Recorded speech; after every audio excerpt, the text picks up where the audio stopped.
Bonjour et bienvenue sur Radio Philo, la radio où les questions ont plus d'importance que les réponses qu'on leur trouve. Il y a deux personnes qui tiennent la barre aujourd'hui. Moi, Rémi, qui ne sait qu'une chose, c'est que je ne sais rien. Et moi, c'est Simon, et je sais pas pourquoi tu rigoles, mais c'est marrant. Ok, et du coup, aujourd'hui, on vous propose de parler du beau. Et la première question que j'aurais te poser, Simon, c'est qu'est-ce que le beau? Bah, c'est une excellente question, Rémi. Euh, le beau, on va partir du principe qu'on l'écrit genre avec un B majuscule. Le beau, c'est l'idée du beau. Et là, pour une des premières personnes qui a parlé de ça, c'est Platon, dans à peu près pas mal de ses bouquins, notamment dans La République, livre 10, du coup, dans lequel il parlait vraiment de l'art, etc. Mais pour mieux comprendre, faut on va approfondir un petit peu le gars, Platon. C'est que chez lui, il y avait ce qu'on appelle le monde intelligible, qu'il appelait le monde des idées. C'est là où étaient les âmes, c'est là où étaient les idées des choses du monde. L'oxymore de ça, il y avait le monde sensible, qui est le monde terrestre. C'est ce qu'on appelle un dualisme, c'est-à-dire il y a en gros le corps et l'esprit. Il y a le monde sensible, là, ici sur Terre, dont notre corps fait partie, et le monde des idées, le monde intelligible. En gros, le paradis et le monde terrestre, quoi. D'ailleurs, la religion chrétienne doit beaucoup à Platon, notamment pour cette distinction-là. Et du coup, chez Platon, par exemple, il prend le cas d'un lit où le menuisier, ou le gars qui fabrique le lit, il fabrique ce type de lit-ci, mais dans le monde des idées, il existe l'idée du lit, qui n'est pas ce lit-ci ou ce lit-là ou le lit de chez Ikea ou chez Conforama, c'est l'idée du lit. Et donc, pour Platon, dans le beau, est beau ce qui coïncide avec l'idée du beau. Et une fois qu'on a dit ça, en fait, on n'a pas dit grand-chose, quoi. C'est juste on s'est un peu masturbé intellectuellement, comme on dit. Parce qu'on dit, ok, d'accord, bah, l'idée du beau, c'est bien. Qu'est-ce que tu veux que je fasse de ça? Donc, ça, c'était l'idée plutôt chez Platon, mais où, en fait, ce qu'il faut surtout retenir de là, c'est cette tendance à vouloir chercher ce qui est beau objectivement. Alors que si on fait je sais pas, un petit peu d'ethnographie ou je sais pas quoi, si on prend, je sais pas moi, je sais pas, un la mineur au piano, dans notre société occidentale, ça va plutôt être connoté un peu triste. Et peut-être que si on fait écouter ce la mineur à des tribus chez les Papous, peut-être que eux, ils vont la trouver joyeuse. Notre art, que ce que l'on considère comme beau dans notre société ici, va être le lait de la société là-bas, et inversement. Peut-être que pour les Papous, je sais pas, une feuille d'arbre va être magnifique, alors que ici, tout le monde va s'en foutre. Donc là, on est plus sur le caractère subjectif du beau. Et à partir de là, encore une fois, on n'a pas dit grand-chose, parce qu'on sait toujours pas vraiment ce que c'est. Donc peut-être que la question, ce serait pas forcément qu'est-ce que le beau, mais pourquoi est-ce qu'on trouve telle chose plutôt belle qu'une autre? Hmm. Ouais, du coup, par rapport à Platon, si je comprends bien, on a l'idée, c'est plutôt conceptuel. On a le lit et puis on a l'idée du lit comme on a le beau et l'idée du beau. Donc c'est quelque chose d'absolu, de généraliste et de ce concept-là peuvent découler plein de variantes qui appartiennent au monde sensible, c'est ça? C'est ça. Ok, donc là tu as le concept de beau qui ensuite peut être décliné en plein de beautés différentes dans le monde sensible. Bah, et ce qu'on trouvera beau, ça va être ce qui va se rapprocher un petit peu de ce concept de l'idée du beau. Ouais. Qu'est-ce qu'on conçoit comme étant beau? Ouais, Donc, alors que dans l'autre exemple, tu dis ethnique, on est plus sur un beau subjectif mhm. culturel. Ouais. Ouais, ok. Oui, comme dans certaines cultures, si on prend les hommes par exemple, certains apprécient des formes rebondies chez les femmes, Mhm. là où dans d'autres pays, bah, on est plutôt dans l'image du mannequin hyper fin, hyper. Ouais, Mhm. ok. qui a lui-même, si on prend le canon de beauté, qui a changé au fur et à mesure du temps. On le voit dans la peinture, où avant avoir des formes, c'était bien vu. Maintenant, si t'as un squelette, t'es sexy, etc., etc. Ouais, donc ça évolue quand même selon le. Et donc, alors, ouais, qu'est-ce qui fait qu'on trouve quelque chose de beau alors? Bah, c'était encore une excellente question, Rémi. En soi, je suis pas convaincu. Je pense qu'il y a une part culturelle.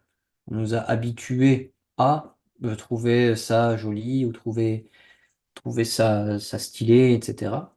Je pense qu'il y a, voilà, en France, qu'est-ce qu'on trouve, on va dire, qu'est-ce qu'on trouve beau dans le monde francophone? Genre, on est 100% sûr que ça, on trouve ça beau. Je sais pas. Euh, Bah, supposons, je sais pas moi, la Tour Eiffel ou Mona Lisa ou.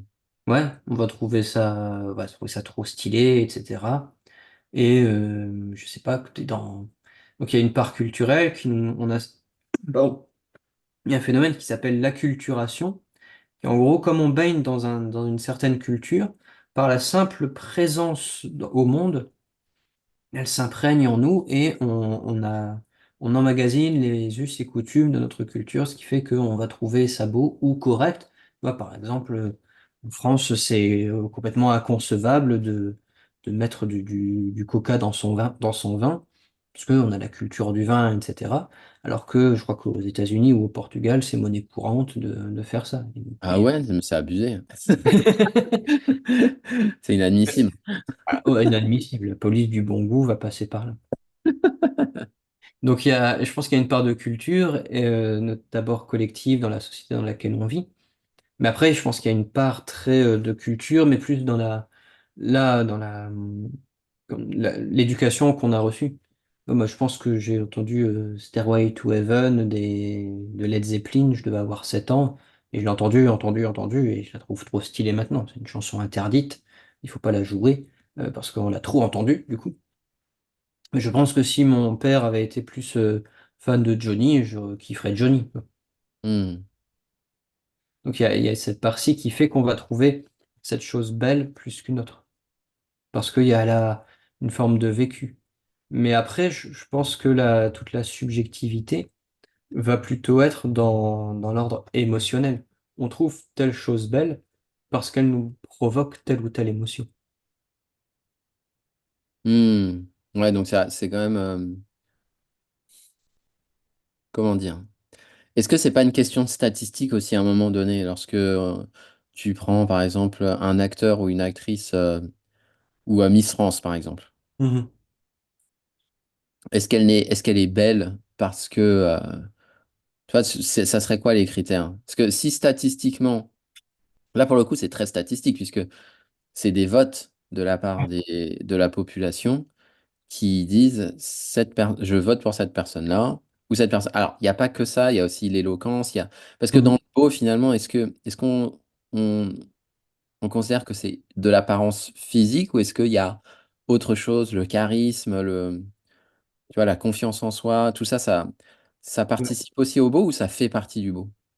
Bah, ça dépend de, comment dire, tu vois, si on parle d'une musique, ça va être difficile de parler de ça. Si on parle d'une personne, ça va être plus facile de parler de confiance en soi et d'estime.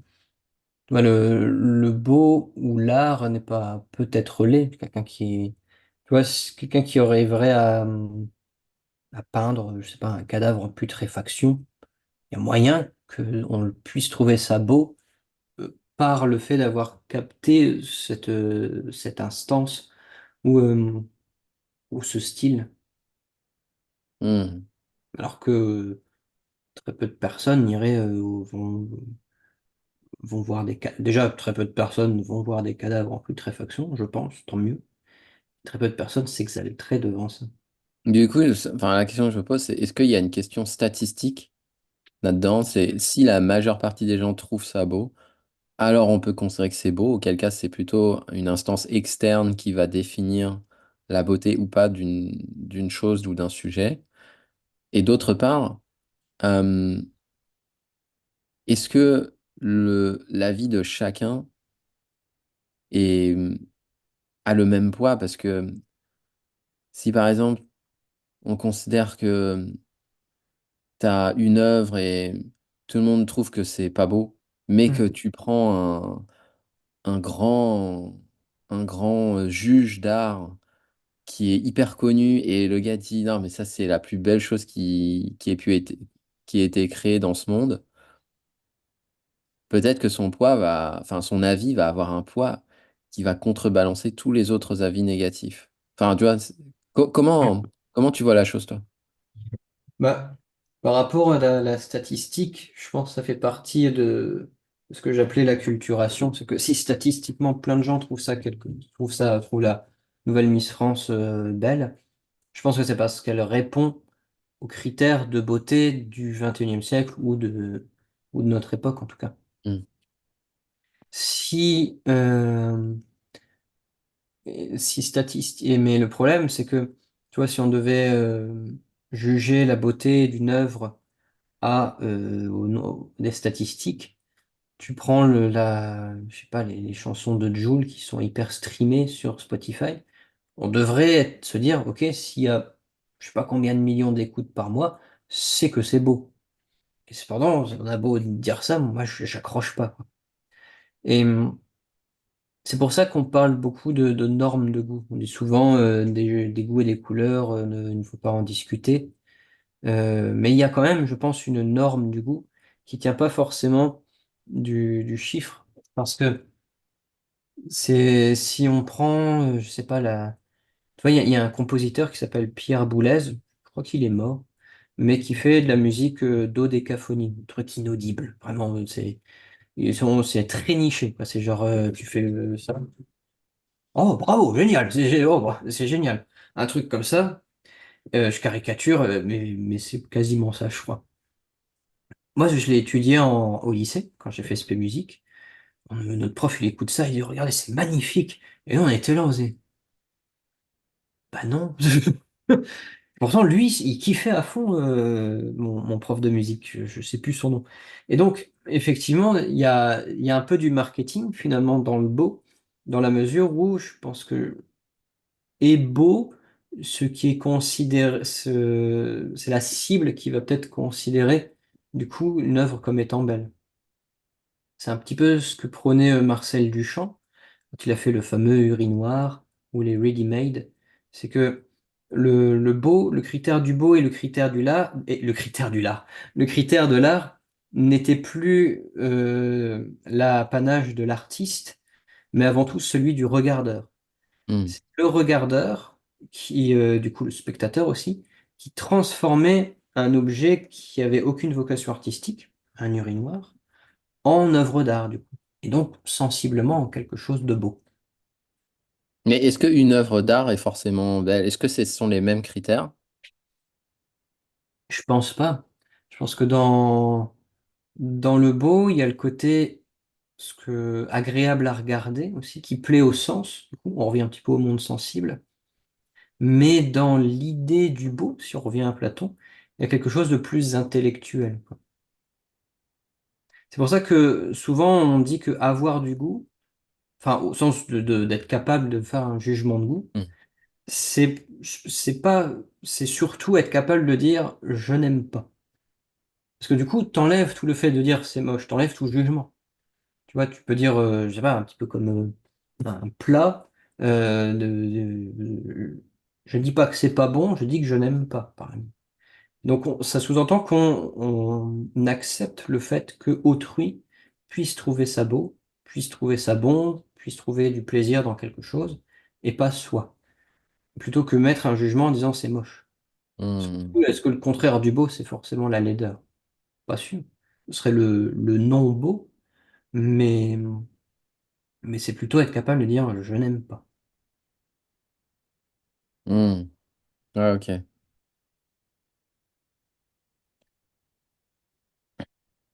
Donc il y a quand même des critères. Si on suit Platon, il y a des critères objectifs, il y a des critères subjectifs. Mhm. Mais par contre, il y a des choses, je pense, dans le beau, mais là on touche un peu plus à ce qu'on appelle en philo le sublime. Parce que tu prends par exemple une aurore boréale ou une tempête ou certains paysages époustouflants. Et là, tu mets n'importe quel être humain, outre sa culture, outre son éducation, quoi que ce soit, il va être pris aux tripes par le sublime. C'est pour ça que le beau, je pense que il n'y a pas de bonne réponse à qu'est-ce qui est beau, qu'est-ce qui n'est pas. Je pense que la distinction, elle est plus dans le beau et le sublime. Parce qu'il doit y avoir quelque chose dans notre humaine condition qui nous relie vraiment au cosmos, où tu vois la Voie lactée, dans certains endroits de France où il n'y a pas de pollution lumineuse, tu peux voir cette Voie lactée. Et c'est vraiment magnifique. Et je pense que là, il y a le critère universel. Tout le monde trouvera ça beau parce que, enfin, ou, du coup, plutôt sublime, parce que ça nous ramène vraiment à notre petitesse, à notre humaine condition qui, elle, est universellement partagée. Est-ce que ça, c'est pas le fait que justement la fréquence d'exposition est tellement faible à ce genre de phénomène, une aurore boréale ou la Voie lactée? Mais si tous les jours, tous les jours, tous les jours, tu voyais le même coucher de soleil, tu voyais la même Voie lactée, tu voyais tout ça pareil, que ça fait partie de ta vie et ça fait partie de ton Mhm. quotidien, là, il y a aussi ce phénomène d'éducation, finalement. Mhm. C'est devenu une norme pour toi. Donc, est-ce que tu vas quand même te sentir minuscule et trouver ça sublime alors que ça fait partie de ton quotidien? Mhm. Je pense, bah, je pense pas. Effectivement, c'est la répétition qui fait qu'à un moment, c'est, comme tu dis, c'est la réalité. Il y aura, peut-être que là où tu es confronté une fois ou deux de temps en temps à la rareté, tu vas être encore pris aux tripes. Mais je pense qu'après, il y a un effort à faire de notre côté pour continuer un peu d'être pris aux tripes par ça. Hmm. Je sais plus, tu avais dit une fois que chaque jour, c'est l'opportunité d'être surpris ou un truc comme ça. Je sais plus si c'était un philosophe qui avait dit ça, mais euh, c'est peut-être à ce moment-là, pour apprécier le beau, c'est réapprendre à se laisser surprendre, même Je dans un environnement qui n'est plus propice à ça. crois que c'était, tu fais référence à Nietzsche. C'est pas sa citation vraiment, je crois. Ouais, Et il disait de vivre chaque jour comme si c'était le premier. ouais, c'est ça, ouais. Mm. De revenir un petit peu à l'enfance, à l'inverse du carpe diem, où c'était vie chaque jour, cueille le jour, vis chaque jour comme si c'était le dernier. Nietzsche dit, bah non, on fait l'inverse, vis chaque jour comme si c'était le premier, pour t'émerveiller un peu chaque jour, déjà d'être vivant, et d'apprécier ce que la nature ou le cosmos peut t'offrir.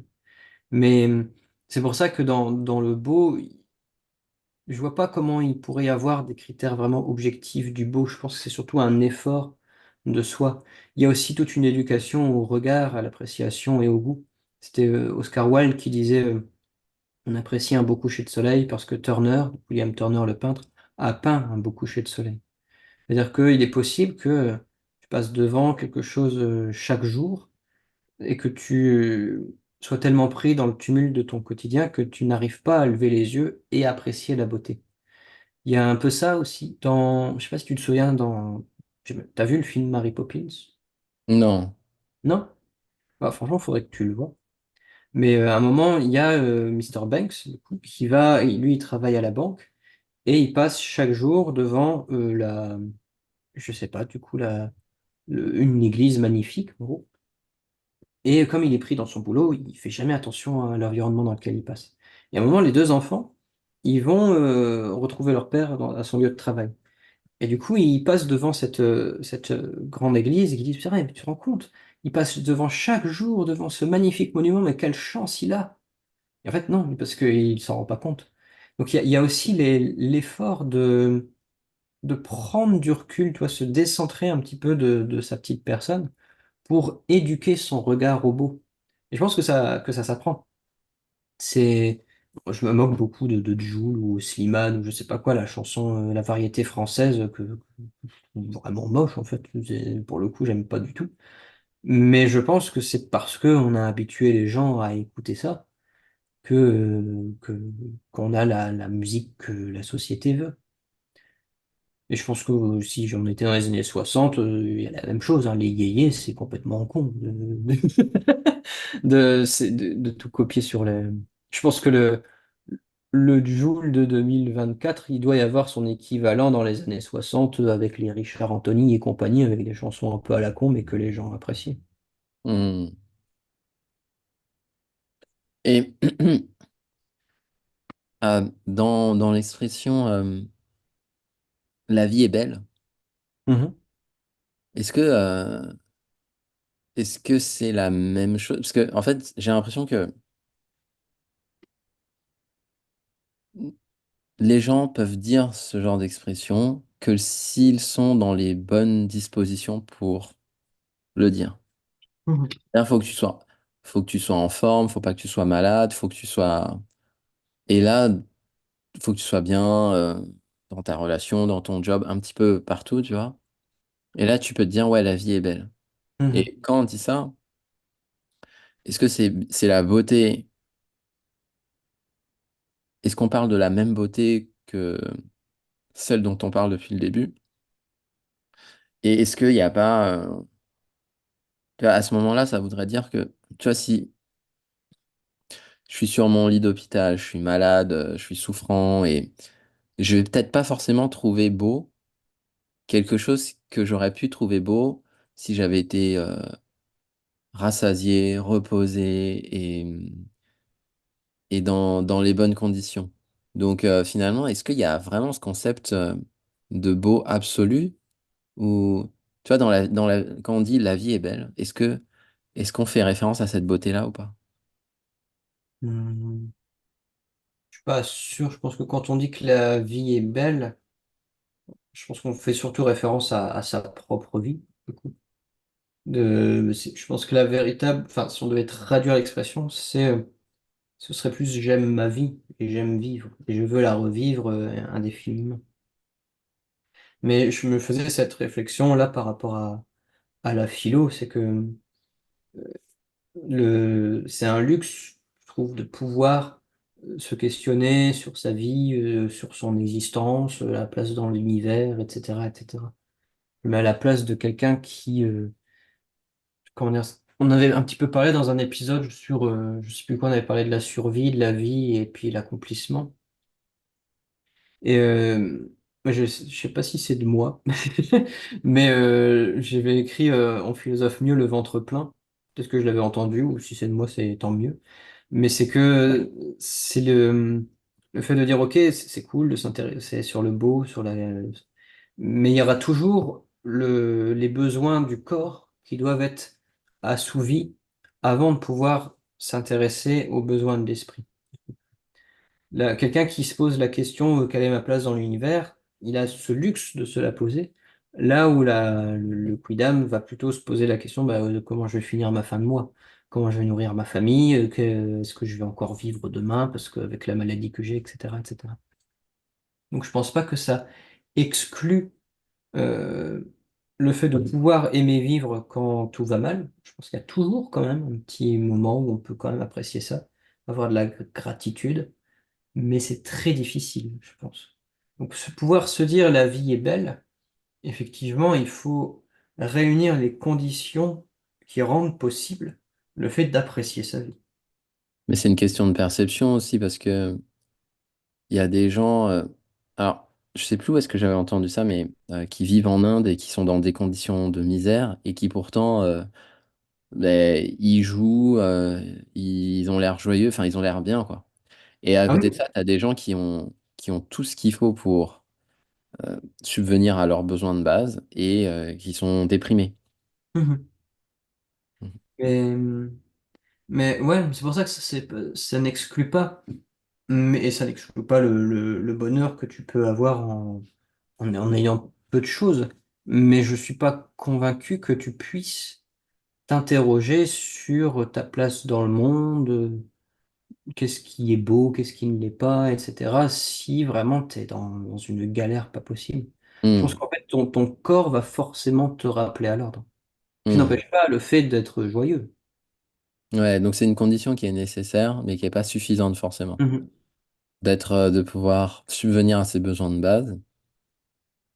Et l'autre condition, c'est peut-être de savoir tu parlais de gratitude, savoir se contenter de ce qu'on a Et là, on arrive à apprécier le beau dans notre vie. Ouais. Parce que les personnes qui ont tout, on va dire tout pour être heureux, mais qui ne le sont pas, c'est plus un besoin, du coup, spirituel, existentiel, qui doit être comblé. Et sauf que peut-être qu'ils n'y arrivent pas, tout simplement. Hmm. Ouais, ok. Ok, Mais ok. c'est une sorte de besoin de luxe, hein, finalement. Ouais. Enfin, je mets beaucoup de guillemets, mais par exemple, dans mon cas, le fait de se demander je ne sais pas quoi faire de ma vie, et moi, du coup, je les aide à résoudre ça. Certes, il y a une souffrance quand tu sais pas quoi faire de ta vie, mais c'est une question, on va dire, un peu luxueuse de pouvoir se demander qu'est-ce que je vais faire de ma vie? Je veux changer, mais je ne sais pas en vue de quoi. Hmm. Oui, ça ne porte pas atteinte à ta survie. Mhm. C'est vrai qu'on on avait déjà eu cette discussion-là. Mais bon. Mais ça n'empêche pas la souffrance. Ouais, voilà, c'est ça. Donc, euh, il y a une partie qui est de toute façon nécessaire, qui est de, pour pouvoir mieux apprécier la beauté. Il y a une partie qui est culturelle. Mhm. Il y a une partie qui est liée aussi à notre propre perception où on a besoin d'assurer notre survie avant de pouvoir apprécier ça. Mais une fois que ça c'est fait, eh bien, c'est comment faire pour pouvoir apprécier ce qu'on a. Mhm. Et, ouais, et à ajouter l'éducation au beau, du coup, se confronter à ce qu'on peut trouver beau, être curieux aussi, attiser sa curiosité et éduquer aussi son regard, enfin ses sens, pour pouvoir du coup apprécier la beauté. Ouais, parce que ce qui peut ne pas être beau à l'instant T peut devenir très beau demain, quoi. Ouais. Et ça, c'est par l'éducation de notre regard. Bah, je pense, hein, il y a peut-être des bouquins que tu as lus obligatoirement au lycée, que tu trouvais chiants, parce que tu étais trop jeune, et que tu relis de 20 ans plus tard, tu as la maturité pour, et tu trouves ça génial. Hmm. Ouais, ok. Ok. Bon, bah, je pense qu'on a fait le tour, là, hein, du sujet. Ouais, carrément. Enfin, pour épiloguer, il y a des milliers de bouquins sur le beau, etc. Mais globalement, je vois pas ce qu'on peut dire d'autre. Ok. Bon, bah écoutez, j'espère que cet épisode vous a plu. N'hésitez pas à consulter les autres sites de podcast puisque tous les épisodes de Radio Philo sont présents dessus. Mhm. Merci et à bientôt. Salut!